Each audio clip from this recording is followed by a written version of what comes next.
خوږو هیوادوالو، په خاصه توګه هغه هیوادوالو چې تاسو په کلو او بانډو کې ژوند کوئ او ډیر کم لاسرسی لرئ روغتیایي خدمتونو ته. تاسو ته نن غواړم د پروستات د ارګان په هکله چې څرنګه ارګان ده، ولې ناروغه کیږي او څنګه وکړی سو چې مخنیوی وکړو چې ناروغه نسی، او یا که ناروغه سو څنګه یې درملنه وکړو. په دې باره کې تاسو ته معلومات درکوم. پروستات یو کوچنی ارګان ده، د چارمغز په اندازه ده او د موږ د مثانې لاندې پروت ده او د موږ د تشو میتیازو لاره یا د ادرار لاره د پروستات له منځه تیریږي او دا ارګان یوازې په نارینه‌وو کې شته، په ښځو کې موجودیت نه لري. او دا ارګان کوم وخت چې نارینه له ښځې سره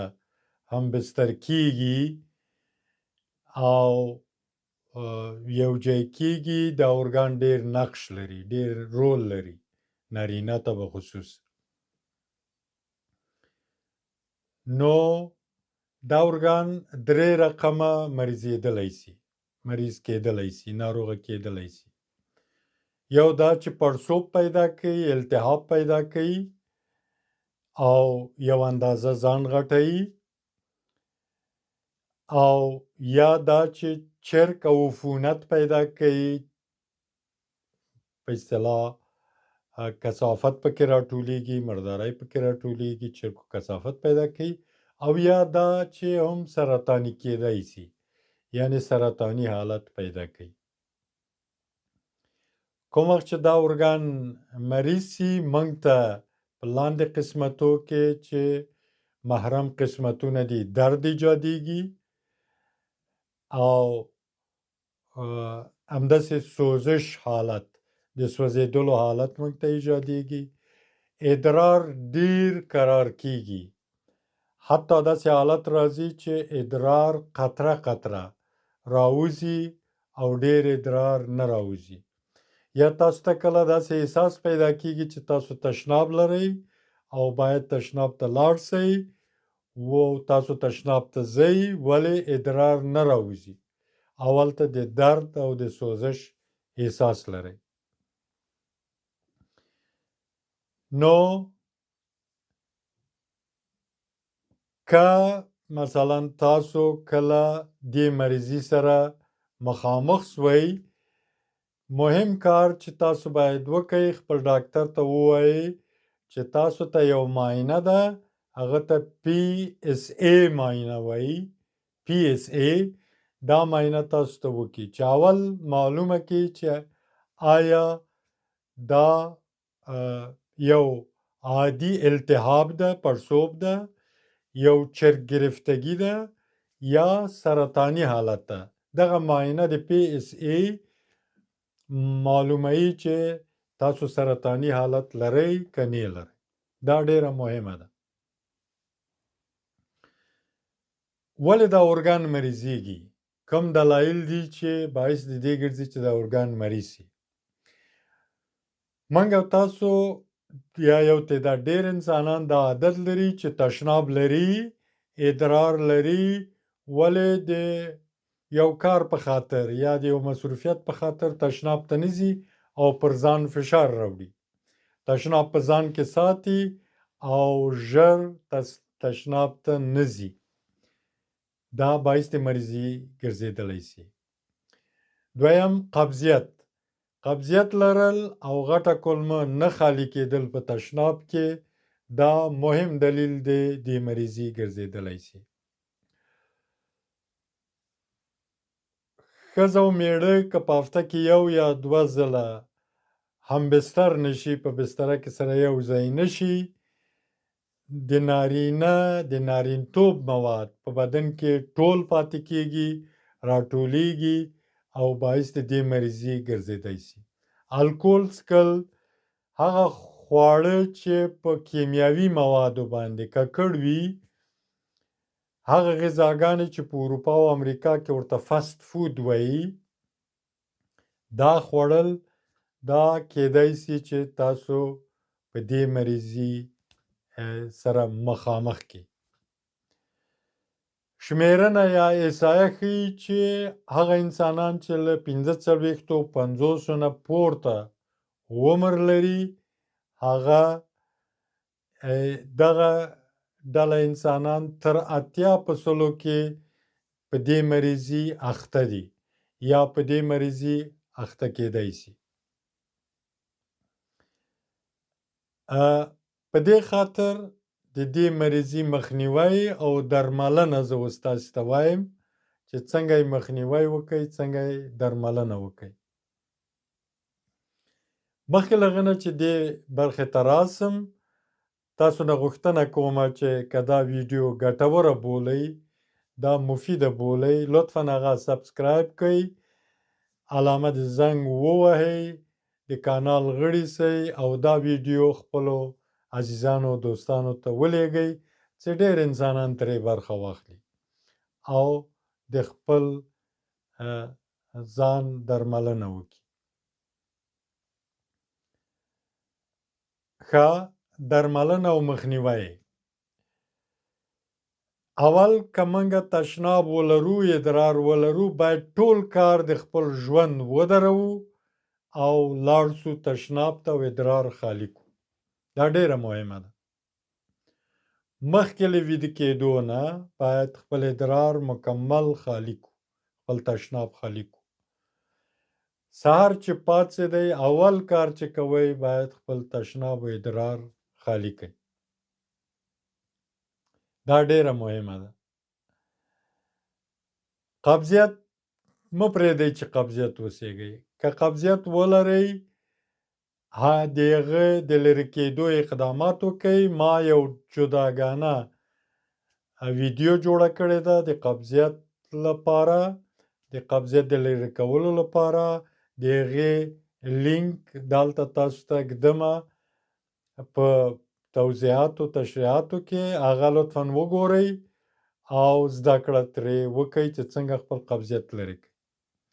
په هفته کې 1 یا 2 ځله ارومرو په بستره کې له ښځه او میړه باید یو ځای سي تر څو چې د نارینه مواد له بدنه ووځي او هغه تم نشي راټول نشي چې تاسو مریض نه کړي. په کیمیاوي موادو ککړ خوراکونه مه خورئ. دا تاسو ته نه یوازې دې مریضي ته دې ارګان ته دې غړي ته بلکې ټول بدن د تاسو ته ضرر رسوي. هغه غذاګانې چې ورته فاست فود وایي او ژر جوړیږي او انسانانو ته ورکول کېږي د هغه د دې موادو د خوړلو نه ډډه وکړئ. همداسې الکول مه څښئ هغه تاسو ته ضرر پیدا کوي. څه وکړئ څه باید وکړو چې که موږ مریض شوي وو یا مریض شو څنګه خپله درملنه وکړو. کوم سبزیجات او میوې یا کوم خواړه موږ ته مرسته کوي چې موږ د ځان درملنه پرې وکړو. ټولې میوې او سبزیجات چې سور رنګ ولري ټینګ سور رنګ ولري دا 2 مهمې مادې لري چې یوې ته لوکوپین وایي یوه ته پولیفینول وایي. دا 2 مادې د التهاب او د پړسوب په لرې کولو کې او د چرګ گرفتګي په لرې کولو کې نه یوازې ستاسو پروستات ته بلکې په نورو برخو د بدن کې که تاسو چرګ ولرئ کثافت ولرئ او یا پړسوب ولرئ د هغې په تداوي کې تاسو ته کومک کوي. سره انګور رومي بانجان همداسې سور کرم انار بهترینه میوه ده په دې برخه کې. سور کرم سور سور دولمه‌یي مرچ چې ورته وایي دا غټ مرچ سور دا او د کدو زړي دغه غذاګانې واقعا معجزه کوي تاسو په کم وخت کې تداوی کوي او د تاسو درملنه کوي البته په منظم شکل باید هر ورځ په برابر اندازه وخورئ زه 71 کاله عمر لرم او زما یو ورور 4 کاله له ما نه کشر ده تیر کال 2023 کې موږ دواړه د تصادف له مخې نه په یو وخت کې البته څو ورځې وړاندې وروسته ما او هغه دا ناروغتیا پیدا کړه او موږ د پروستات مشکل پیدا کړ البته ډیر پرمختللی حالت نه و ولې مشکل مو پیدا کړ موږ درد درلود موږ سوزش درلود موږ تشناب ته نشو تللی ادرار نه راوته یا قطره راوته تاسو قبول کوئ چې موږ دغه پروګرام چې ما تاسو ته ویلې بخصوص دا سور رنګ سبزیجات او میوه‌جات او د کدو زړي تخم دا منګه شروع کو خوړلې په 3 هفتو کې په 3 اونیو کې زه او زما ورور دواړه تداوي سو او تر ننه مشکل نه لرو قطعا مشکل نه لرو البته منګه دوام ورکړی ده منګه دغه خوراکي مواد توکي چې تاسو ته ویلې تقریبا هر ورځ خورو البته کوم ورځ کېدای شي چې انسان نظر په مشکلاتو هغه قضا سي ولې هر ورځ خورو تاسو د کدو له زړو نه یو ډېرې ښې شودې مزهداره او ډېرې ګټورې دا ځان ته جوړې کوي جوړول یې داسې دي د کدو زړي 3 قاشقه د ډوډۍ خوړلو په قاشقه په 2 ګیلاسو پاکو اوبو کې واچوئ خشته یې کوئ د ماښام له خوا نه او تر سهاره یې خشته پرېږدئ سهار کې چې تاسو له خوبه پاڅېدئ او خپل عبادت مو وکړ